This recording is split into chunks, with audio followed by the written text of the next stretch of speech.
안녕하세요. 미주알 고주알의 정종문 교수입니다. 그간 평안하셨죠? 이번에는 코로나 바이러스가 실제로 우리를 감염시켜서 결국 사망에 이르게 하는 주요 원인들 중 그 첫 번째가 바로 ARDS, 우리말로 하면 급성호흡곤란 증후군이라고 하는데, 바로 이걸 촉발시키는 사이토카인 스톰, 또 우리말로 하면 사이토카인 폭풍이라고 하는 것에 대해서 좀 알아보려고 합니다. ARDS는 숨이 차고 결국 산소가 부족해서 죽는 아주 무서운 증상이라고 하는데, 어떻게 우리 자신의 세포가 이 사이토카인을 한꺼번에 이렇게 많이 분비해서 이런 일이 일어나는지 조금 자세하게 알아보려고 합니다. 그럼 사이토카인이 도대체 무엇인지부터 먼저 알아봐야 되겠죠. 이 동영상 보시다가 혹시 물어볼 것이 있으면 댓글 남겨주시고요. 여러분들 건강 지식과 건강 생활에 많이 도움이 되었다 싶으면 좋아요하고 구독을 눌러주시기 바랍니다.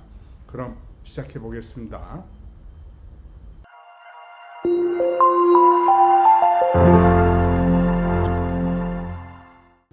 제 4편 사이토카인 스톰에 대해서 알아보겠습니다. 우리말로 하면 사이토카인 폭풍이라고 하죠. 이게 이제 우리 코로나 바이러스에 감염됐을 때 사망에 이르게 하는 주요 원인입니다. 자, 그러면 사이토카인이라는 게 도대체 뭐냐? 사이토카인이라고 하는 것이 도대체 뭐냐? 우리 몸에서 만들어내는 거다라는 건데, 사이토카인의 정의는 세포 간 신호 전달 물질이다. 사이토카인이라는 것은 세포 간 신호 전달. 우리 사람들하고 뭐 서로 이제 어떤 얘기를 주고받을 때 언어라는 것을 쓰죠. 또 그리고 이제 이런 언어를 다른 사람한테 전달하기 위해서 뭐 핸드폰도 쓰고 뭐 이메일도 보내고 하는 것처럼 세포와 세포 사이에도 서로 신호를 전달을 해줘야 되는데, 우리 인체 내에서는 크게 두 가지 방법을 써요. 하나는 이제 화학 신호, 어떤 화학 물질을 가지고 신호를 이렇게 보내는 방법. 이게 이제 대표적인 게 호르몬이라는 것을 이용해서 이제 어떤 세포로 하여금 일을 시키는 거죠. 그다음에 이제 두 번째 방법이 전기적 신호예요. 그래서 우리가 이제 뇌에서 어떤 전기적 신호를 보내면 근육이 이제 움직여 가지고 손도 흔들고 발도 움직이고, 제가 이제 말을 하는 것도 바로 이런 전기 신호인데, 그런데 이제 세포하고 세포 사이에 서로 이제 화학 물질을 내 가지고 신호 전달을 하는 것 중에 이제 이 사이토카인이라는 것이 있습니다. 이게 이제 분자량이 보통 한 5에서 한 20kDa 정도 되는 작은 단백질 혹은 당이 붙어 있는 당 단백질이에요. 그러니까 단백질 치고는 꽤 작죠. 꽤 작은 물질인데, 이게 이제 주로 면역 세포들, 우리 그 림프구라든가 뭐 대식 세포, 우리가 저번 시간에도 누누이 얘기했지만 뭐 중성호흡근이 뭐 이런 세포들이 서로 이제 신호를 주고받는 거예요. 이런 것 중에 이제 대표적인 게 인터루킨이라는 것이 있습니다. 줄여서 IL로 표시를 하고요. 그 다음에 이제 바이러스 감염에 대응하는 인터페론이라는 것이 있습니다. 인터페론은 어떤 세포가 바이러스에 감염됐으면 지는 이제 바이러스 감염돼서 이제 죽을 지경이에요. 그런데 이 세포가 얼른 뭘 만드냐? 인터페론이라는 물질을 만들어서 퍼뜨려요. 그럼 바로 옆에 있는 세포한테 경종을 울리는 거죠. 어떻게 보면 위험 신호예요.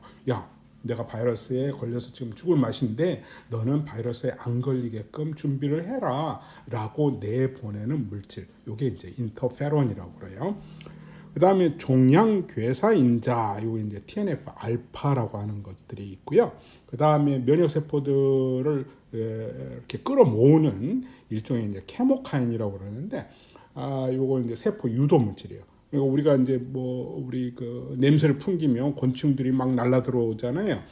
자, 이런 경우처럼 우리 세포도 이 물질을 내보내면 어떤 특정 세포들이 막 이쪽으로 달라들게 할 수가 있어요.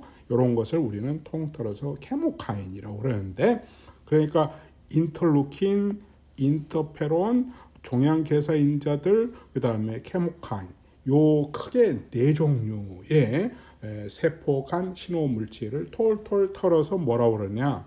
사이토카인이라고 그럽니다. 그런데 이 사이토카인은 그러니까 이제 세포 간 신호 전달 물질인데 우리 아까 얘기한 것처럼 화학 물질로 되어 있는 것들 중에 가장 대표적인 것이 호르몬이라고 그랬어요. 호르몬을 내 보내면 혈액에 이제 내 보내면 혈액을 타고 온 몸에 이제 퍼트려지거든요. 호르몬은. 그래서 혈관을 통해서만 퍼트려진다 해서 내 분비샘에 의한 화학물질 신호죠. 이런 호르몬과 달리 얘네들은 어떤 세포가 만들면 그 주변에 있는 놈들한테만 영향을 미친단 말이에요. 이런 것을 우리는 국소적으로 작용을 한다라고 얘기를 합니다. 대부분의 사이토카인은 면역세포에서 주로 생성 분비됩니다. 그런데 아까 얘기한 대로 인터페론 같은 경우는 면역세포가 아닌 세포에서 바이러스에 감염됐어요. 그래서 주변 세포들한테 경종을 물려주기 위해서 내보내는 물질이란 말이에요. 그래서 요 인터페론 같은 경우에는 면역세포 아닌 혈관 내부세포라든가 섬유아세포에서 만들어갖고 생성 분비되기도 합니다. 그래서 그러면 어떤 세포가 이런 사이토카인을 만들어서 분비를 하게 되면 그것의 수용체 단백질, 수용체가 이제 그걸 결합을 해요. 그러면 이 수용체를 가지고 있는 세포만 그 신호 물질에 대해서 반응을 하게 됩니다. 그러니까 이런 수용체가 없는 세포는 아무리 그런 그 사이토카인이 분비가 돼도 전혀 무반응이죠. 이렇게. 자, 그래서 이걸 이제 좀 더 쉽게 설명하기 위해서 밑에다 그림을 그려놨는데 매크로페지 대식 세포라든가 림포사이트, 림프구 세포요, 그래뉼로사이트, 이것도 면역 세포인데 우리말로 하면 과립 세포라고 그래요. 뭐 중성호흡이 뭐 호염기 세포니 뭐 이런 세포들이 다 이제 세포 안에 입자들을 가지고 있다 해서 그래뉼로사이트 과립 세포라고 하고요. 그 다음에 아까 얘기한 엔도셀리얼 셀, 혈관 내피세포, 섬유화 세포, 파이브로블라스트, 마스터셀, 이거 이제 비만 세포라 해갖고 뭐 우리 그 재채기 감기 걸리면 막 그 히스타민이라는 물질 나오고 뭐 모기에 물리면 벌겋게 되잖아요. 그게 이제 히스타민 분비하는 놈 때문에 그런 건데 바로 마스터셀이라는 놈이 분비를 합니다. 이것도 일종의 면역 세포예요. 이런 것들이 내놓는 사이토카인. 요게 이제 어디에 붙는다? 바로 그 리셉터를 가지고 있는 세포에 가서 붙게 되면 이 세포가 그 사이토카인 신호물질에 반응을 하게 되는 거죠. 이렇게 그 사이토카인에 결합할 수 있는 수용체를 가지고서 결합을 하고 난 후에는 반응을 나타내는 세포를 우리는 통틀어서 타겟셀이라고 해요. 표적 세포라고 그러죠. 이런 그 리셉터를 가지고 있지 않은 세포는 반응을 전혀 안 하는 거예요. 오케이. 자, 그러면 대충 우리가 사이토카인에 대해서 알아봤습니다. 그래서 사이토카인 종류를 보면 크게 이제 인터루킨이라는 게 있고 인터페론, 아까 바이러스에 감염돼서 항바이러스 기능을 갖게끔 다른 세포들한테 경종을 울려주고 준비를 하게끔 해주는 그런 사이토카인 인터페론이라고 그래요. 줄여서 IFN이라고 표시를 하고요. 그 다음에 이제 TNF 19종이 알려지고 있다고 그러는데 크게 이제 이렇게 인터루킨, 인터페론, TNF. 그래서 인터루킨은 현재 한 36종의 인터루킨이 밝혀졌고요. 백혈구와 백혈구 사이에 주로 이제 신호 전달을 합니다. 크게 이제 프로인플라마토리 인터루킨, 프로인플라마토리 인터루킨이라는 것은 염증 반응을 불러일으키는 그런 류의 인터루킨을 우리는 보통 프로인플라마토리 인터루킨이라고 합니다. 전염증 인터루킨 이렇게 번역을 하죠. 여기에 속하는 것은 IL-1 알파, IL-1 베타, IL-6, IL-8 이런 것들이 있고요. 엔티 인플라마토리 인터루킨에는 요거는 이제 염증을 깔아앉히는 거예요. 우리 아까 프로 인플라마토리는 염증을 막 일으키는 자극적인 놈이죠. 염증 자극 인터루킨이라고 한다면 엔티 인플라마토리 인터루킨은 염증을 가라앉혀 주는 놈, 그런 놈을 우리는 anti-inflammatory interleukin이라고 하는데 여기에는 인터루킨 4, 인터루킨 10, 인터루킨 13, 13 요게 이제 있죠. 인터페론에는 약 20여 종이 존재하는 걸로 지금 밝혀져 있고 아까 얘기한 대로 항바이러스 기능도 있다. 그런데 크게 인터페론은 두 종류가 있어요. 인터페론 타입 1이 있고 인터페론 타입 2가 있습니다. 인터페론 타입 1은 면역세포가 아닌 세포들이 바이러스에 감염됐을 때 내놓는 물질이에요. 그래서 다른 옆에 있는 세포들한테 야 바이러스에 나 감염됐어. 니네들 곧 바이러스가 감염시킬 텐데 준비해. 이렇게 내놓는 물질이 바로 타입 1이에요. 여기에는 인터페론 알파하고 인터페론 베타가 대표적입니다. 그런데 타입 2에는 인터페론 감마가 있는데 요거는 이제 내추럴 킬러 셀 자연 살상 세포라는 놈이 주로 분비를 하는 겁니다. 요게 이제 나오면 내추럴 킬러 셀이라는 면역 세포가 요걸 만들어내면 그 바로 옆에 있는 대식 세포가 바이러스를 잡아먹고 잘 분해할 수 있는 그런 식세포 작용이 월등하게 높아지죠. 그래서 타입 1과 타입 2의 인터페론이 있습니다.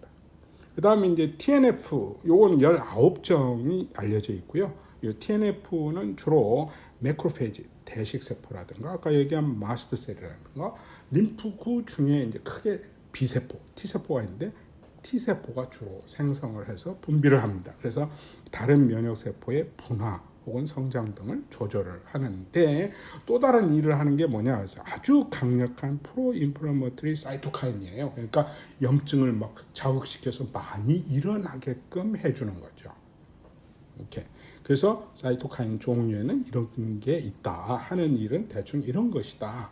이렇게 알고 있으면 됩니다. 그다음에 사이토카인 폭풍이라는 것은 우리가 저번 시간에도 얘기했다시피 한꺼번에 많이 이런 사이토카인들이 분비되는 현상을 사이토카인 폭풍이라고 그러는데 사이토카인 폭풍으로 유명한 질병이 바로 흑사병하고 스페인 독감이에요. 그때 당시에는 흑사병, 쥐 벼룩이 옮기는 열시니아라는 그 균이 있는데 요게 이제 감염이 되면 뭐 몸이 시커멓게 돼가지고 죽어요. 그래서 알고 봤더니 이것도 사이토카인 폭풍이 일어나서 여기저기에 혈액 응고가 일어나고 혈전이 생기고 그래서 그 조직이나 이런 것들이 이제 까맣게 돼서 죽는다 해서 흑사병이라고 그러는데 흑사병과 또 스페인 독감이라고 하는 거 이게 아주 그 굉장히 많은 사람들을 죽였는데 이 스페인 독감도 사이토카인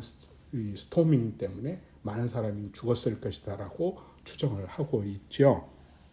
어쨌든 사이토카인 스톰으로 인해서 아까 얘기한 대로 여러 종류의 이제 프로인플라마토리 인터루킨들이 많이 나오게 됩니다. 그래서 특히 이제 뭐 인터루킨 1 베타, TNF, 그다음에 인터루킨 6, IL6라고 하는 놈 대표적인 겁니다.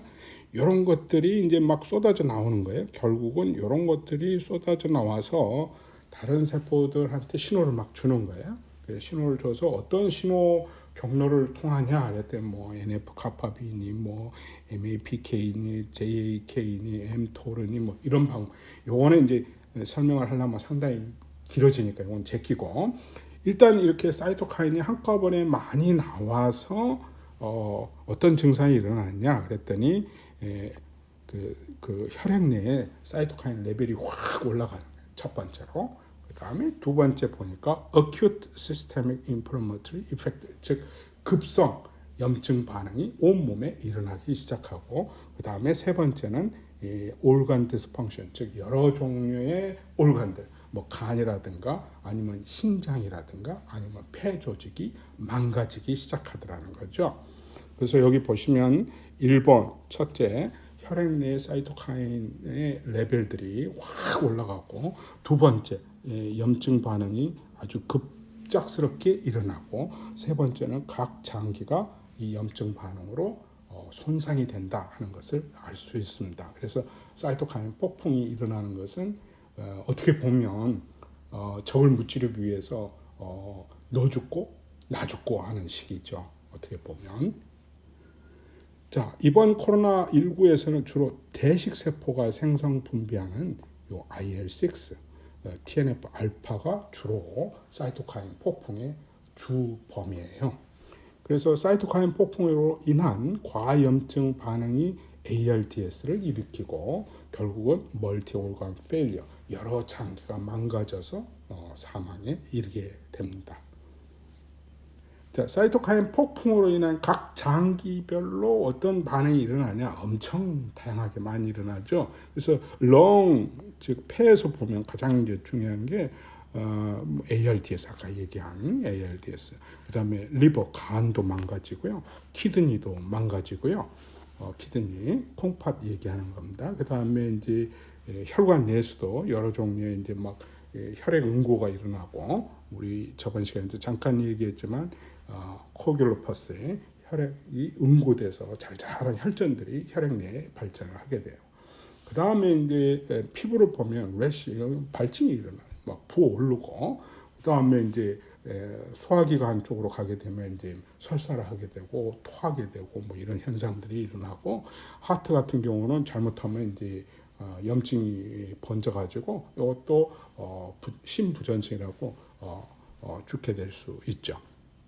그 다음에 이제 뉴런 같은 데도 염증이 일어나게 되면 여러 가지 이제 증상이 나타납니다. 그러니까 어떻게 보면 사이토카인 폭풍이 일어나서 혈액 내의 사이토카인 레벨이 확 올라가게 되고, 그 다음에 급작스러운 과염증 반응이 온 몸에 일어나게 되면 사망에 이르게 되는 거죠. 그래서 장기별로 여러 증상들을 제가 이제 대표적으로 이것도 리뷰 페이퍼에서 뽑아왔는데, 이런 증상들이 일어나서 결국은 죽게 된다 하는 겁니다.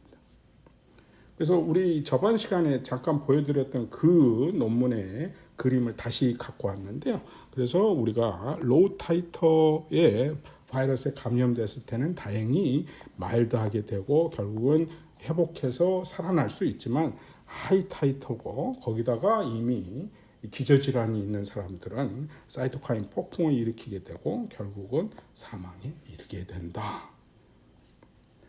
그러면 이제 인플레임 에이징이라는 게 있는데, 이건 뭐냐? 염증 동반 노화라고 이제 별명을 해요. 이건 뭐냐? 이것은 우리가 그 고령자한테서 특히 사망률이 굉장히 높은데, 75세 이상 되는 분들이 이 코로나 바이러스에 감염되면 대개 한 치사율이 30에서 한 40% 이상 됩니다.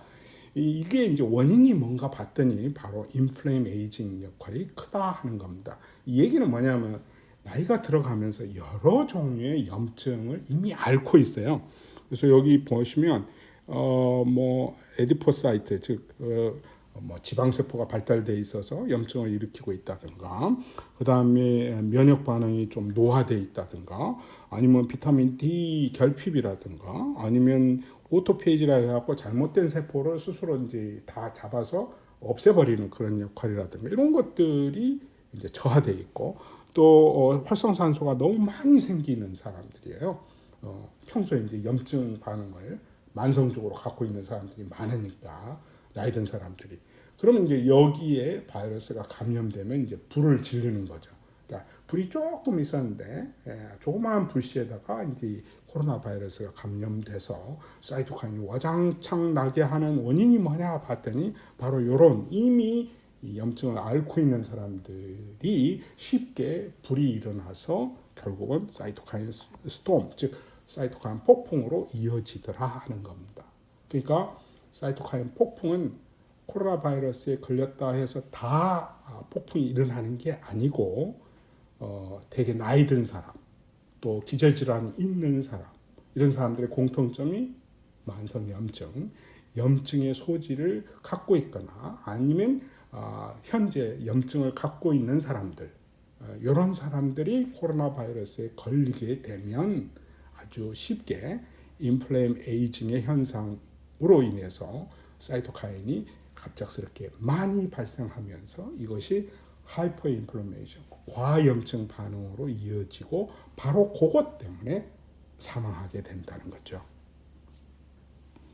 그래서 하이퍼 인플레이션, 과염증 반응하고 ARDS의 연관 관계를 보면 우리가 이제 그 배양 기간 빼면 스테이지 1, 2, 3 세 단계로 볼 수 있죠. 그래서 early infection, 그다음에 pulmonary pace라고 이 논문에 이제 구별을 했는데, 그다음에 스테이지 3가 아마 하이퍼 인플레이션 페이스, 즉 요 과염증 반응에 오게 되면 이제 결국 잘못하면 죽게 된다, 사망이 이렇게 되고, 요 과염증 반응을 잘 조절하게 되면 결국은 태어날 수 있다라는 얘기입니다. 그래서 viral response, 바이러스가 감염돼서 일어나는 어떤 증상들이 이제 초기에 이렇게 대부분을 차지하다가 결국은 host inflammatory response, 즉 우리 몸이 나타내는 면역 반응이 비이성적으로 일어나는 거예요. 그래서 잘 조절이 안 돼서 아주 하이퍼 인플레이션을 일으켜서 이제 결국은 사망을 하게 되는데,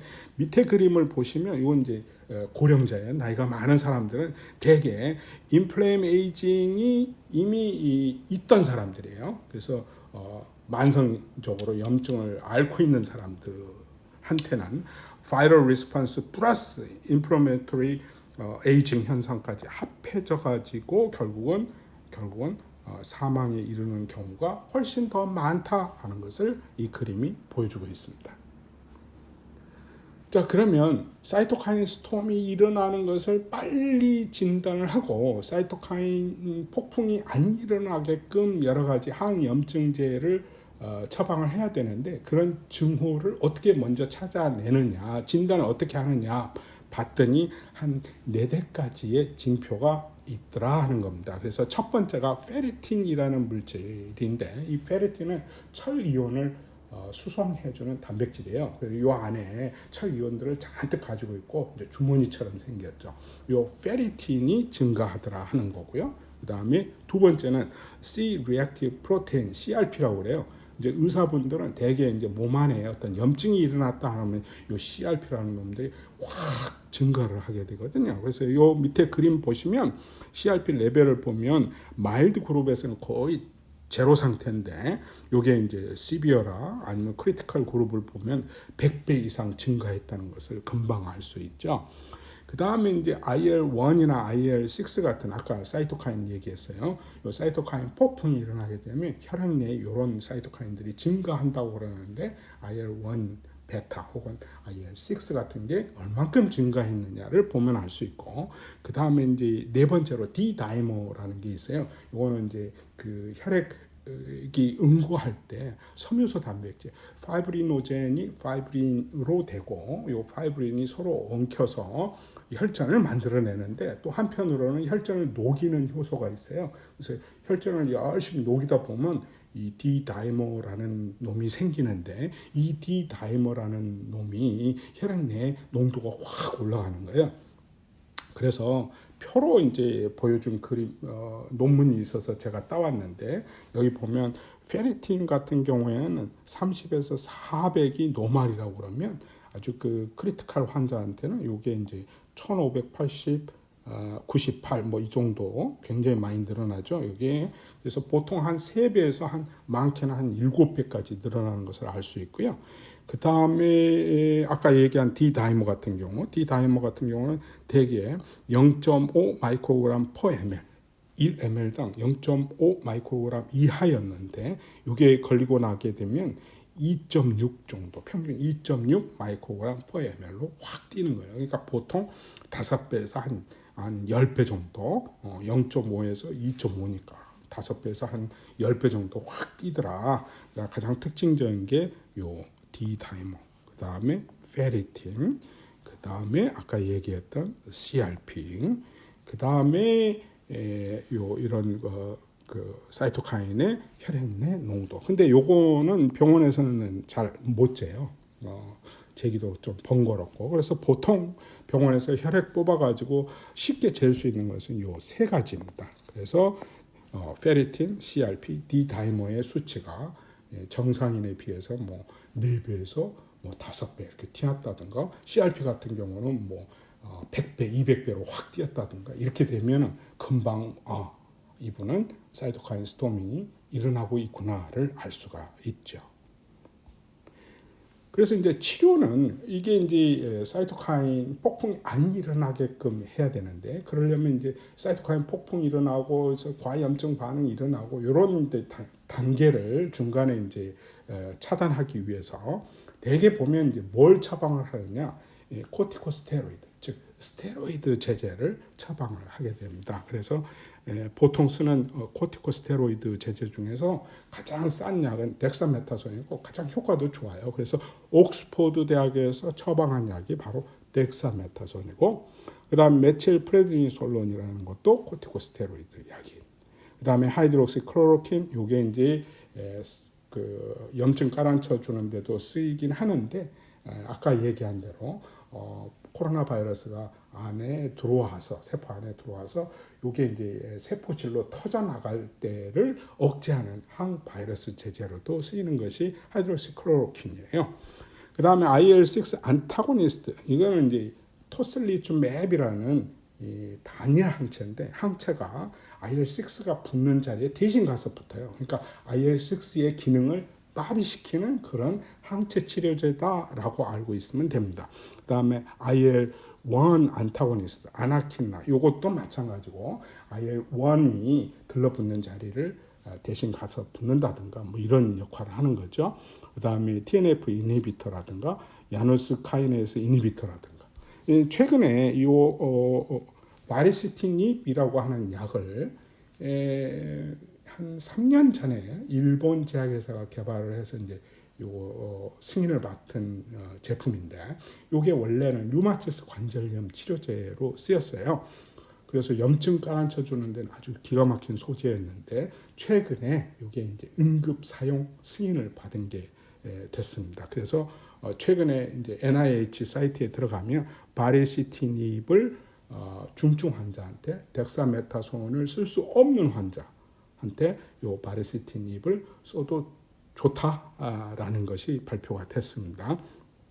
그래서 하여간 이런 그 사이토카인 폭풍에 의한 하이퍼 인플레이션을 치료하기 위해서 대개 약물들이, 어떤 약물들이 쓰이냐 하면, 원래 이제 류마티성 관절염 치료에 사용됐던 약물들이 꽤 많아요. 그래서 꽤 많은 것들을 추려서 논문에 내놓은 게 있어서 이제 제가 발췌를 해봤는데, 아까 얘기한 대로 항체 치료제 토슬리쭝맵, 이거는 IL6를 타겟으로 한 겁니다. 요 사이토카인이 많이 분비됐다 하더라도 요게 붙어서 작용을 나타내, 수용체에 달라붙어서 작용을 나타내게 못하게 하는 거죠. 수용체 TG 항체가 대신 달라붙는 거니까. 그 다음에 이제 마이오 이노시톨이라든가 지스트로마이신이라든가 클로로킨 뭐 이런 것들이 다 사이토카인 분비를 억제한다든가, 아니면 사이토카인이 분비돼도 그 기능을 불락시킨다든가, 이런 약물들입니다. 자, 치료는 이게 이제 좀 복잡해요. 그래서 다 설명하기는 좀 그렇고, 공통적으로 얘기하는 것은 다 뭐냐 그러면 이 리뷰 페이퍼에서는 6가지로 분류를 했는데, 하나는 예를 들어서 인터페론 람다를 분비하도록 해서 innate immunity, 우리가 내성적으로 가지고 있는 면역 현상을 활성화시키고 대신에 과염증 반응을 가라앉히자 하는 전략도 있고, 그다음에 스테로이드 제제를 써서 과염증 반응을 가라앉히자 하는 반응도 있고, 그 다음에 아까 얘기한 대로 IL-1 베타나 IL-6 같은 놈이 들러붙어서 작용을 나타내는데, 요걸 이제 중간에서 억제하도록 하는 그런 약물도 있고, 뭐 여러 종류의 약물들이 다 사이토카인들의 작용을 억제하거나 생성을 못하게, 그런 약물들이 바로 이제 현재 사이토카인 폭풍으로 인한 과염증 반응으로 가서 사망하게끔 하는 것을 치료하는 약물들입니다. 요약 정리를 하게 되면, 사이토카인이라는 것은 다소 작은 단백질이다. 당 단백질일 수도 있고, 그래서 요 사이토카인은 실은 근거리에서, 아주 짧은 거리에서 면역 세포 간 신호를 전달하는 그런 기능을 하는 물질인데, 요게 이제 코로나 바이러스가 감염되면 폭발적으로 많이 만들어낸다. 특히 프로인플라마토리 사이토카인, IL-1, IL-6, TNF 알파가 너무 많이 한꺼번에 분비되는 현상을 우리는 사이토카인 폭풍이라고 한다. 그래서 이런 그 프로인플라마토리 사이토카인 전염증 사이토카인이 너무 많이 분비돼 가지고 생기는 징후가 뭐냐? ARDS고 그 다음에 혈전이 생기는 병, 혈액 이상 응고라고 그러죠. 코글로퍼스가 생기고 그 다음에 여러 기관이 한꺼번에 손상을 입어서 사망하게 된다는 거죠.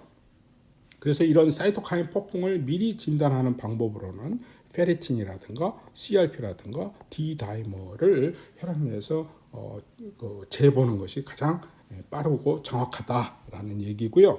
그 다음에 이 사이토카인 과다 분비로 인한 염증 반응을 치료하기 위해서 지금 현재 쓰고 있는 약물은 뭐냐? 크게 코티코스테로이드, 즉 스테로이드 제제가 있고요. 그 다음에 IL-6 기량제인 토슬리zu맵이라는 항체 치료제가 있고요.